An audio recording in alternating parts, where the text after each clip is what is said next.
আসসালামু আলাইকুম স্টুডেন্টস, আজকের ক্লাসে আমরা সমন্বয় এবং নিয়ন্ত্রণ এই চ্যাপ্টারে যে পার্থক্যগুলো আছে সেগুলো আমরা পড়ব। তো প্রথমে দেখো কিসের পার্থক্য আছে, অ্যাক্সন এবং ডেনড্রাইটের মধ্যে পার্থক্য। আমরা জানি যে তোমার স্নায়ুতন্ত্রের গাঠনিক এককটা কি নিউরন।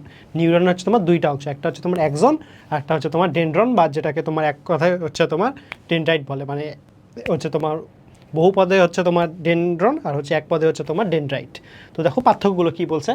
প্রথমে বলছে প্রতিটি স্নায়ুকোষের সংখ্যা, প্রতিটি স্নায়ুকোষে একজন কয়টা থাকতেছে, একটা করে থাকতেছে। আর ডেনড্রাইট হচ্ছে এক বা একাধিক থাকতে পারে, আবার কখনো নাও থাকতে পারে। তাহলে আমরা বুঝতে পারলাম প্রথমে এদের সংখ্যা। এরপরে দেখো দৈর্ঘ্য বলছে। তো একজনটা নর্মালি তোমার দৈর্ঘ্য হচ্ছে তোমার লম্বা হয়, এটার দৈর্ঘ্য কত বলছে দেখো 0.25 থেকে 10 মিলিমিটার। আর হচ্ছে তোমার যেটা ডেনড্রাইট হচ্ছে তোমার তুলনামূলকভাবে খাটো, যেটা হচ্ছে তোমার 1.5 মিলিমিটারের কম হয়ে থাকে। আচ্ছা, এরপরে দেখি আমরা কি বলছে যে তোমার আবরণ। তো যেটা হচ্ছে তোমার একজন কি আবরণ থাকে, একজনে কিন্তু তোমার মায়েলিন আবরণ থাকে। আর যেটা হচ্ছে তোমার ডেনড্রাইট, এখানে কিন্তু কোনো ধরনের আবরণ তাহলে থাকতেছে না। এরপর আসলে প্রকৃতিতে একজনটা কী করে, একজনটা হচ্ছে তোমার দেহের বিভিন্ন প্রান্ত থেকে তোমার উদ্দীপনা সংগ্রহ করে হচ্ছে তোমার ব্রেনে নিয়ে আসে। তার মানে এটা হচ্ছে তোমার এক ধরনের টেস্টিও হচ্ছে তোমার প্রকৃতির। আর যেটা ডেনড্রাইট সেটা হচ্ছে কী করে, এটা হচ্ছে তোমার সংবেদী প্রকৃতির, অর্থাৎ দূর থেকে হচ্ছে তোমার কোষ উদ্দীপনাগুলো হচ্ছে তোমার পরিবহন করে। আর যেটা হচ্ছে তোমার একজন, এটা কী করে, কোষ দেহ থেকে দূরে উদ্দীপনা পরিবহন করে। আচ্ছা, এরপরে দেখো কি বলছে প্রান্তভাগ। তো একজনের প্রান্তভাগ হচ্ছে তোমার নিউরো ট্রান্সমিটার থাকে। আমরা কি জানি সবচেয়ে গুরুত্বপূর্ণ নিউরো ট্রান্সমিটারটা কি, অ্যাসিটাইল কোলিন। আর যেটা হচ্ছে তোমার ডেনড্রাইটের প্রান্তভাগে কিন্তু কোনো নিউরো ট্রান্সমিটার থাকতেছে না। এরপর দেখো শাখা পোশাখা। তা তোমার একজনের নর্মালি কোনো শাখা পোশাখা থাকে না, আর যদি থাকে তো সেগুলো হচ্ছে অনেক কম হয় সংখ্যায়।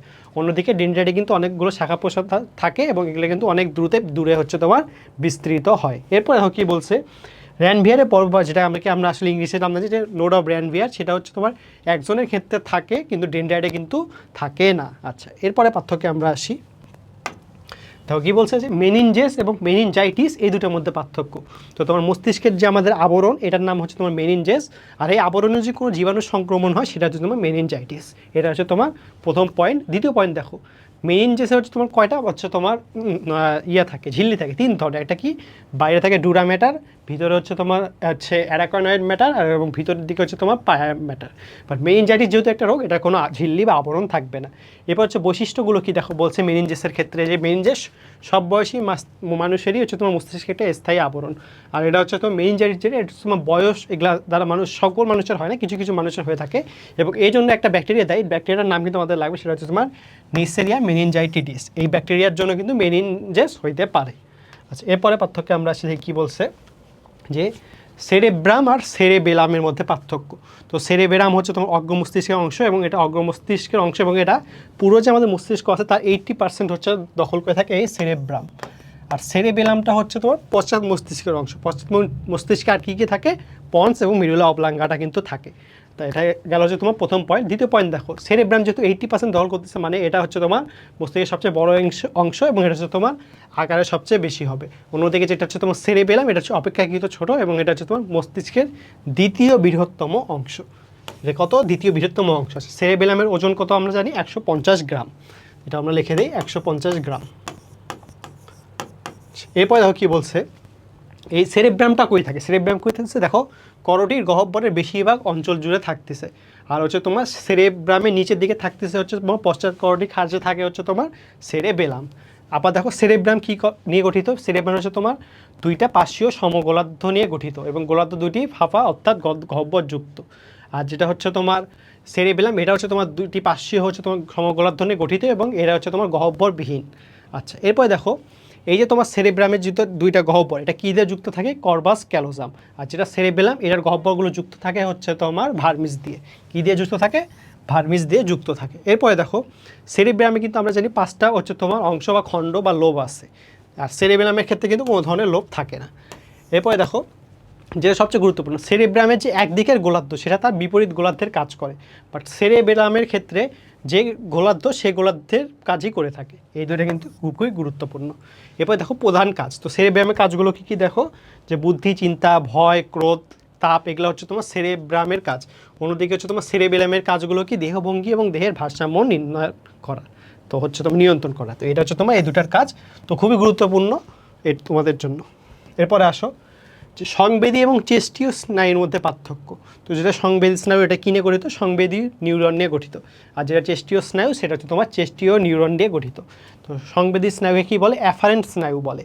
আর যেটা হচ্ছে তোমার চেষ্টীয় স্নায়ু এটাকে বলা হচ্ছে তোমার ইফারেন্ট স্নায়ু। আচ্ছা, সংবেদী স্নায়ুগুলো কোথা থেকে হচ্ছে উদ্দীপনা নিয়ে আসে?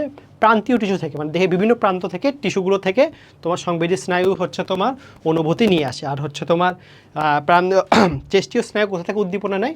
এই সংবেদী স্নায়ু থেকে উদ্দীপনাগুলো আসে হচ্ছে তোমার স্নায়ুতন্ত্রে, সেখান থেকে উদ্দীপনা নেয় হচ্ছে তোমার চেষ্টীয় স্নায়ু। তাহলে এটা আমরা বুঝতে পারলাম। এরপরে দেখো কি বলছে যে অনুভূতিগুলো কোথায় পরিবহন করে। তো সংবেদী স্নায়ু কোথায় হচ্ছে অনুভূতি পরিবহন করতেছে? কেন্দ্রীয় স্নায়ুতন্ত্রে। আর যেটা চেষ্টীয় স্নায়ু সেটা তাহলে কোথায় হচ্ছে তোমার উদ্দীপনা পরিবহন করতেছে?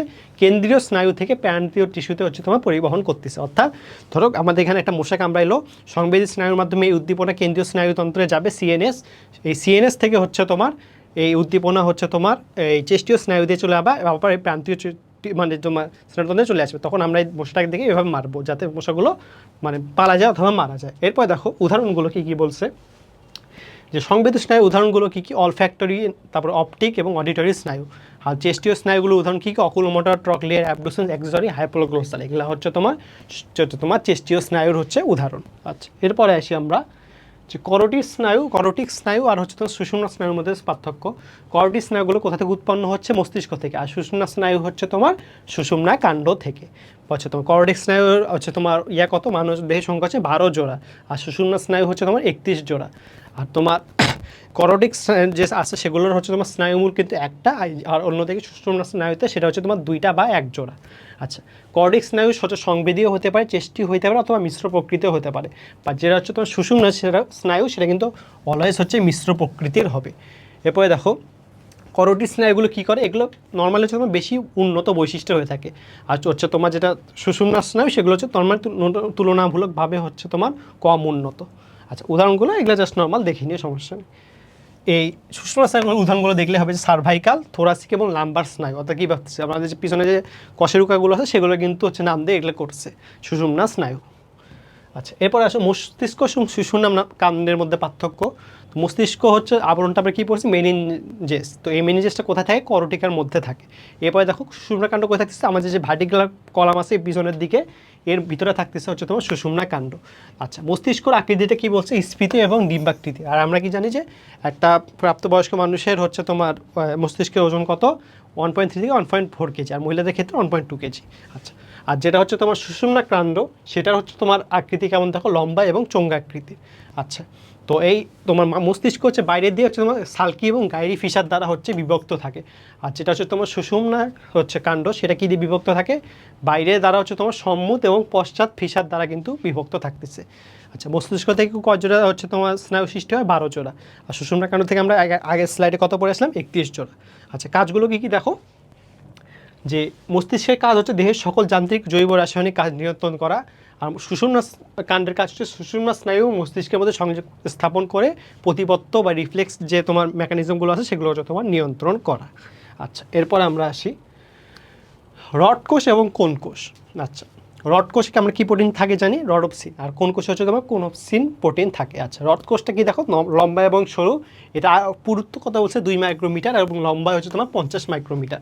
অন্যদিকে যেটা কোন কোষটা হচ্ছে খাটো এবং প্রশস্ত, এটা হচ্ছে তোমার 3 থেকে 5 মাইক্রোমিটার পুরু, আর 40 মাইক্রোমিটার হচ্ছে তোমার লম্বা। আচ্ছা, রড কোষে কোন রঞ্জক থাকে? রডোপসিন রঞ্জক থাকে।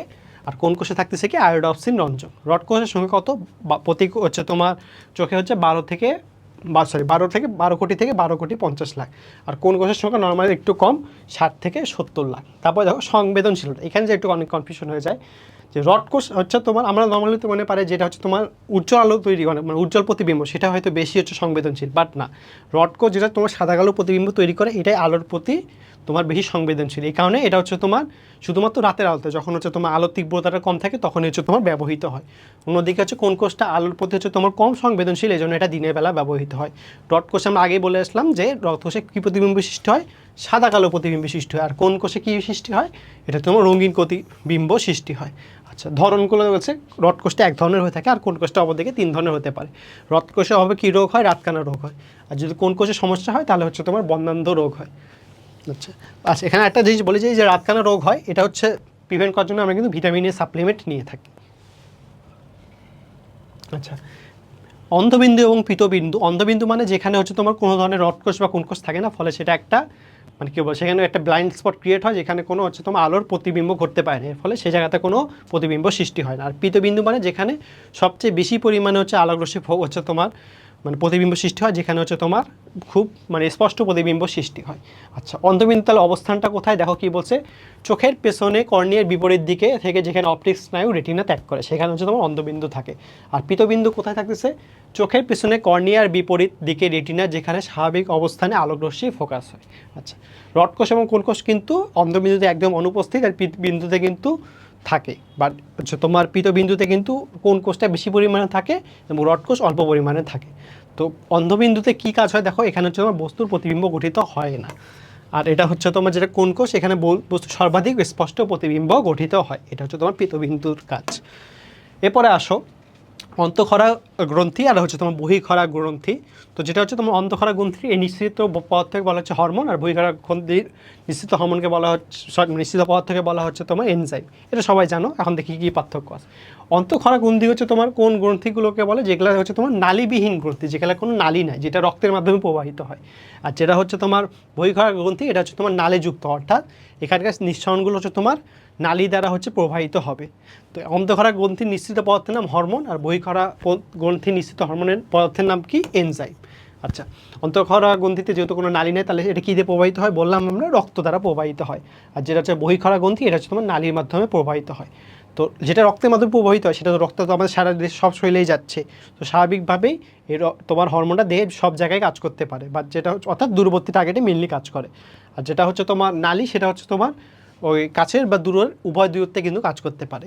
তো অন্ধকারা গ্রন্থি উদাহরণগুলো কী আমাদের লাগবে, পিটুইটারি, থাইরয়েড, অ্যাড্রেনাল গ্রন্থি। আর যেটা হচ্ছে তোমার বহিঃক্ষরা গ্রন্থি এনজাইম, সেগুলো কী কী, যকৃত, ঘর্মগ্রন্থি আর হচ্ছে তোমার লালা গ্রন্থি। আর একটা কি উভয় তোমার মানে অন্তঃক্ষরা এবং বহিঃক্ষরা উভয় গ্রন্থি হিসেবে কাজ করে কি আমরা জানি, অগ্ন্যাশয়, যেটাকে ইংলিশে বলে প্যানক্রিয়াস। আচ্ছা, এরপর আসো হরমোন এবং এনজাইমের মধ্যে পার্থক্য। তাহলে হরমোনটা আমরা পাচ্ছি যে নালীহীন, অর্থাৎ অন্তঃক্ষরা গ্রন্থি থেকে হচ্ছে তোমার নিঃসরিত হয়, আর যেটা এনজাইম সেটা বহিঃক্ষরা গ্রন্থি থেকে তোমার নিঃসরিত হয়। তো হরমোনটা কিসের মাধ্যমে প্রবাহিত হয়, রক্ত বা লসিকার মাধ্যমে। আর যেটা হচ্ছে এনজাইম, এনজাইম কিন্তু নিজস্ব নালীর মাধ্যমে প্রবাহিত হয়। আচ্ছা, হরমোন কিন্তু রাসায়নিক বিক্রিয়ায় সরাসরি অংশ নেয় না এবং কাজ শেষে হচ্ছে তোমার দেহের থেকে হচ্ছে তোমার বিনষ্ট হয়। বাট যেটা এনজাইম সেটা হচ্ছে তোমার বিক্রিয়ায় অংশগ্রহণ করে এবং বিক্রিয়ার কাজ শেষে নিজে হচ্ছে অপরিবর্তিত থাকে, যেটাকে বলা হয় ক্যাটালিস্ট। এরপরে দেখো হরমোনের কার্য ক্ষমতা কেমন, দীর্ঘতি সম্পন্ন এবং দীর্ঘস্থায়ী। আর যেটা এনজাইম, এটা খুব দ্রুত কাজ করে। আমরা কি জানি, এনজাইমটা বিক্রিয়ার সক্রিয় শক্তিকে কমায় দেয়, ফলে হচ্ছে তোমার বিক্রিয়াটা দ্রুত ঘটতে পারে। আচ্ছা, তোমার হরমোন যেহেতু রক্তের মাধ্যমে প্রবাহিত হয়, এই জন্য এটা হচ্ছে তোমার দূরবর্তী অংশে কাজ করতে পারে, কিন্তু এনজাইম কিন্তু নিকটবর্তী স্থানেই নর্মালি হচ্ছে বেশি সক্রিয় থাকে। তারপর দেখো হরমোন কি বলছে, ভিন্ন দশায় এক একটা হরমোনের কাজ এক এক রকম হইতে পারে, বাট এনজাইম কিন্তু সব বয়সে একই রকম কাজ করে। হরমোনের উদাহরণ কী বলছে, থাইরক্সিন বলছে, ইনসুলিন বলছে, যেটা সবচেয়ে গুরুত্বপূর্ণ বলতে পারো হরমোন। এরপরে কি আছে, এনজাইমের গুরুত্বপূর্ণ উদাহরণ কি, অ্যামাইলেজ, ট্রিপসিন, তারপর লাইপেজ, এগুলো হচ্ছে তোমার এনজাইমের উদাহরণ। আচ্ছা, এরপরে আমরা আসি। আচ্ছা, শেষ এখন আমরা একটা প্রশ্ন পাবো, হচ্ছে সেরেবেলাম সম্পর্কে কোনটি ভুল। তো সেরেবেলামটা আমরা কি জানি, পশ্চাৎ মস্তিষ্কের অংশ, এটা ঠিক আছে। তারপর বলছে যে ভার্মিস দ্বারা দুইটি যুক্ত থাকে, হ্যাঁ ভার্মিস দ্বারা কিন্তু এর দুইটা খণ্ড যুক্ত থাকে।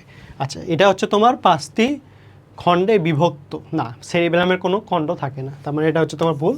আর ওজন 150 গ্রাম, এটা আলাদা থেকে দিছি, হ্যাঁ এটা ঠিক আছে, ওজন 150 গ্রাম, তার মানে এখানে তোমার সি নাম্বারটা হচ্ছে অ্যান্সার। তো আশা করি তোমাদের সবার ক্লাসটা ভালো লাগছে। আসসালামু আলাইকুম।